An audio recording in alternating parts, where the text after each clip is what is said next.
अगर आपको पता चले कि एक ऐसा समुदाय जिसे ISIS मिटा देना चाहता है, वो मदद के लिए किसी अरब देश या पश्चिमी ताकत के पास नहीं, बल्कि सीधे भारत और हिंदुओं के दरवाजे पर आकर खड़ा हो गया है, तो आपके मन में पहला सवाल क्या उठेगा? क्या वाकई दुनिया में कहीं ऐसे लोग हैं जो खुद को सनातन से जुड़ा मानते हैं, लेकिन रहते मिडिल ईस्ट में हैं? और अगर हैं, तो उन्हें अचानक दिल्ली आने की जरूरत क्यों पड़ी? आज की इस वीडियो का मकसद सिर्फ एक खबर बताना नहीं है, बल्कि उस सच्चाई को खोलना है जिसे जानकर आपका इतिहास, धर्म और ग्लोबल पॉलिटिक्स को देखने का नजरिया बदल सकता है। जरा कल्पना कीजिए, पहाड़ों में छुपा एक प्राचीन समुदाय जिसकी औरतें दीप जलाकर पूजा करती हैं।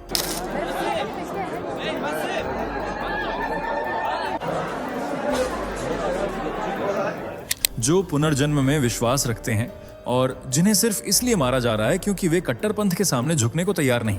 लेकिन सबसे बड़ा सवाल अभी बाकी है। ऐसा क्या हुआ कि ये लोग दिल्ली तक आ गए? क्यों ये भारत को अपनी आखिरी उम्मीद मान रहे हैं? और अगर भारत ने हाथ बढ़ाया तो क्या ये एक नया इतिहास लिख सकता है, या फिर एक और सभ्यता हमारी आंखों के सामने खत्म हो जाएगी? इस वीडियो में हम सिर्फ कहानी नहीं सुनेंगे, हम उस सच को जोड़ेंगे जिसे जानकर आपके अंदर एक बेचैनी पैदा होगी। और यकीन मानिए, अगर आपने इसे अंत तक देखा तो शायद आपकी राय, आपका गुस्सा और आपका गर्व तीनों बदलने वाले हैं।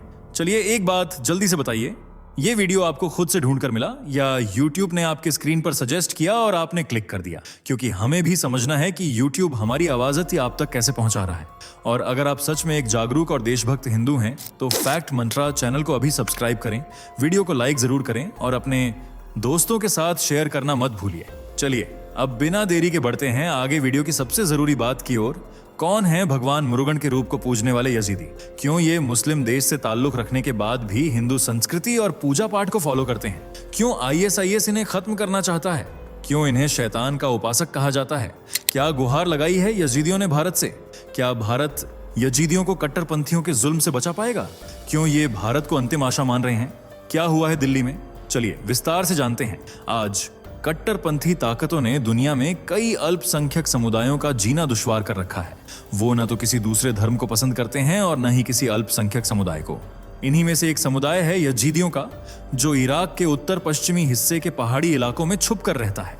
इराक के अलावा ये आपको बहुत ही कम संख्या में जर्मनी, रूस, Armenia, Georgia, America, Canada, Syria और तुर्की जैसे देशों में भी देखने को मिल जाएगा। जहां पहले इनकी संख्या करोड़ों में थी, आज वह कुछ हजार पर सिमट कर रह गई है, जिसकी सबसे बड़ी वजह कट्टरपंथी है, जो 2014 से सिलसिलेवार तरीके से इन्हें खत्म करने की कोशिश कर रहे हैं। दर्जनों बार इराक में इन पर हमले किए जा चुके हैं, जिनमें अनगिनत संख्या में यजीदी मारे गए थे। कई मासूम बच्चों की जान चली गई थी। कई महिलाओं को अपनी हवस मिटाने के लिए बंदी बनाकर ले जाया गया था। ये जुल्म सितम की दास्तान सिर्फ 2014 से नहीं चली आ रही, बल्कि ओटोमन साम्राज्य ने भी ऐसे ही यजीदियों पर जुल्म के पहाड़ तोड़े थे और करीब 72 बार इन पर आक्रमण कर इनका नामो निशान मिटाने की कोशिश की थी। यानी यजीदी बरसों से अत्याचार सहते आ रहे हैं और अब भी ये जुल्म जारी है। लेकिन क्यों? तो इसकी सबसे बड़ी वजह इस समुदाय की स्थापना, अस्तित्व और संस्कृति है। दरअसल यजीदी धर्म की स्थापना 12वीं शताब्दी में हुई थी, जिसमें अनेकों धर्मों के रीति रिवाज शामिल किए गए थे। जैसे ईसाई धर्म से बैप्टिज्म की नीति ली गई, खतना और जानवरों की कुर्बानी की परंपरा इस्लाम धर्म से उठाई गई। वहीं आग, सूर्य और प्रकृति की पूजा का रिवाज सनातन धर्म से आया, जबकि ये अपनी कब्रों का मुंह पूर्व दिशा की तरफ रखते हैं, जो पारसियों के धर्म से लिया गया एक धार्मिक सिद्धांत है। भले ही यजीदी हर धर्म के संस्कार से किसी न किसी रूप में जुड़े हों, लेकिन इन्हें किसी भी धर्म के भगवान में विश्वास नहीं है, बल्कि वे तो एक मोर की पूजा करते हैं, जिसे मेलेक ताउस कहा जाता है। इससे एक कथा या विश्वास भी जुड़ा हुआ है। दरअसल यजीदियों का मानना है कि भगवान ने सृष्टि को संभालने और उसकी देखरेख के लिए 7 फरिश्तों को बनाया था। इन्हीं में से एक फरिश्ता था मेलेक ताउस।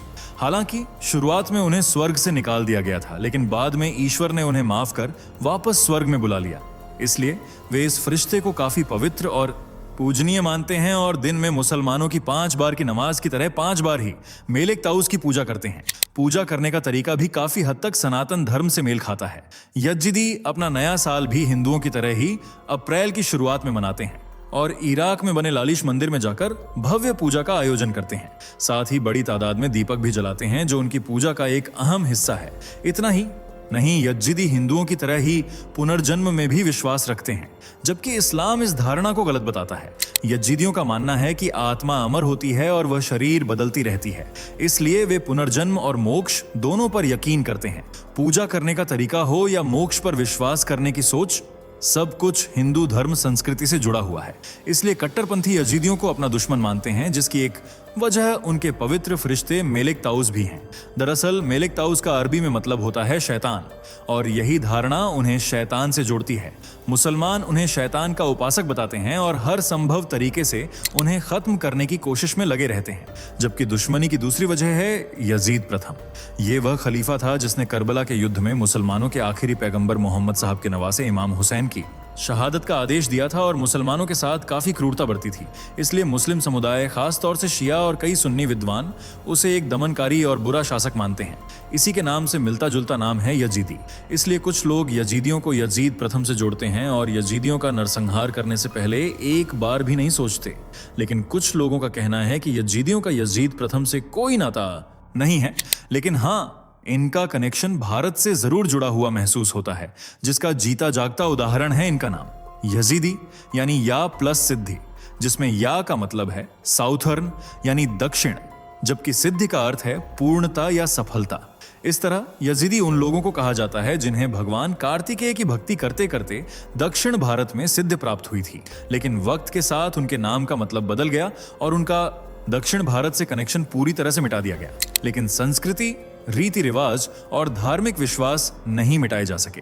आज भी यजीदी हिंदू धर्म से गहराई से जुड़े हुए हैं।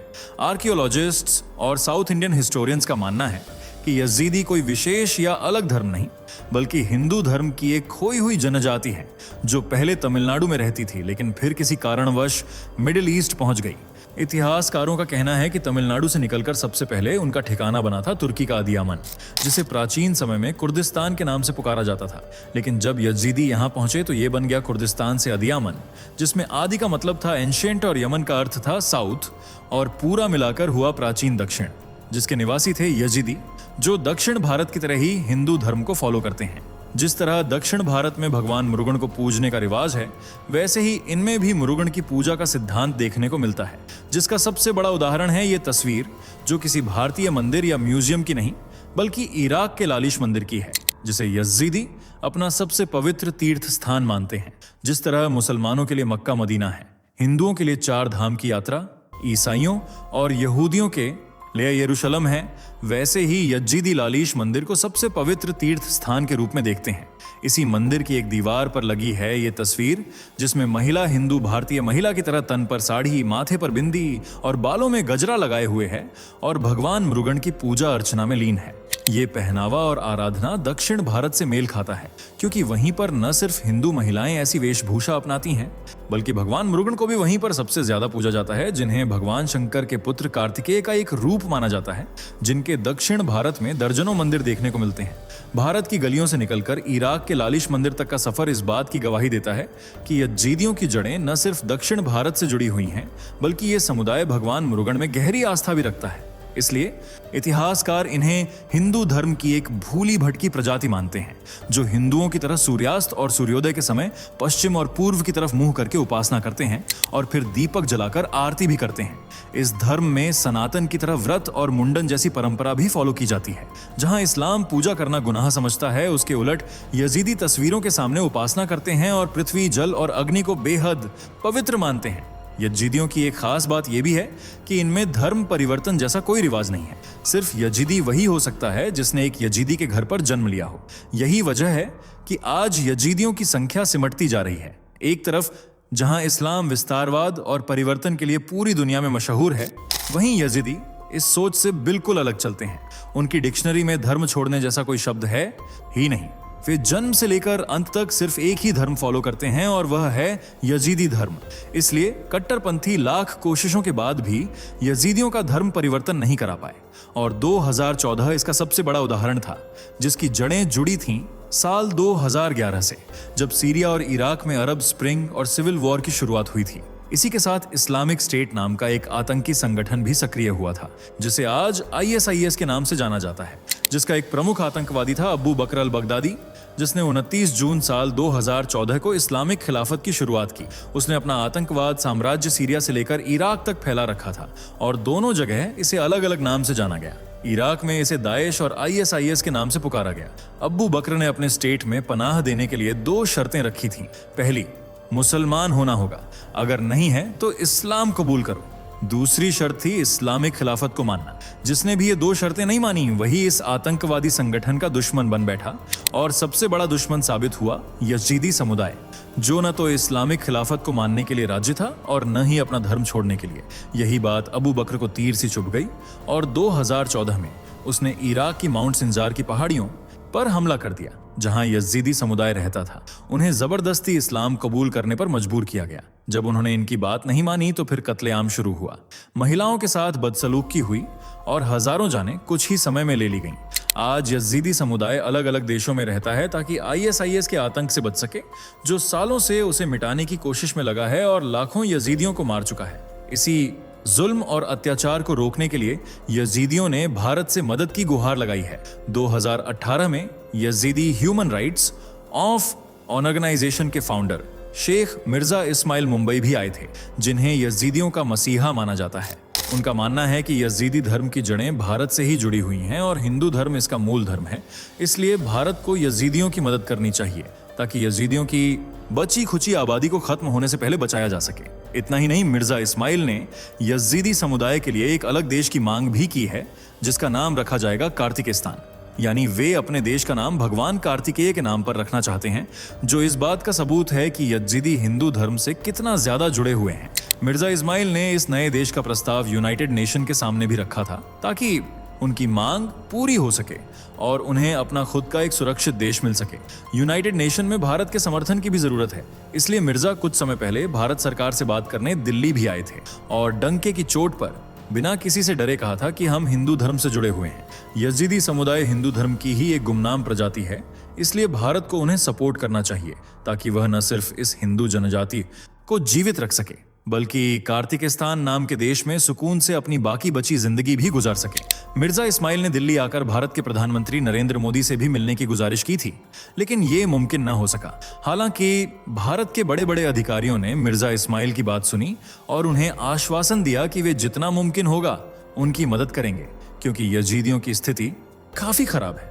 इसका खुलासा खुद एक यजीदी स्टूडेंट ने दिल्ली में एक NGO में किया था और कहा था कि आज भी कई यजीदी महिलाएं आतंकवादियों के चंगुल में फंसी हुई हैं। उनके साथ जानवरों जैसा सुलूक किया जाता है, छोटी छोटी बच्चियों के साथ दुष्कर्म किया जाता है। इसलिए यजीदी समुदाय चाहता है कि उनकी कम्युनिटी की रक्षा की जाए और भारत यूनाइटेड नेशन के सामने उनके लिए वोट दे ताकि उन्हें अपना नया देश कार्तिकिस्तान मिल सके। हालांकि भारत ने अभी कोई फैसला नहीं लिया है, क्योंकि अगर भारत यजीदियों का साथ देता है तो उसकी मिडिल ईस्ट के साथ दुश्मनी बन सकती है।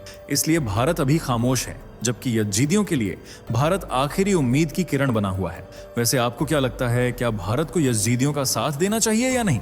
अपनी राय कमेंट में जरूर बताएं। वीडियो पसंद आई हो तो इसे लाइक और शेयर करें। साथ ही चैनल से जुड़े रहने के लिए चैनल को सब्सक्राइब करके बेल आइकॉन को प्रेस कर लें। दोस्तों, आपके स्क्रीन पर 2 और वीडियो दिख रही हैं, जिसे देखने के लिए आप स्क्रीन पर क्लिक करें। दोनों देखिएगा, बहुत अच्छी वीडियो बनी है।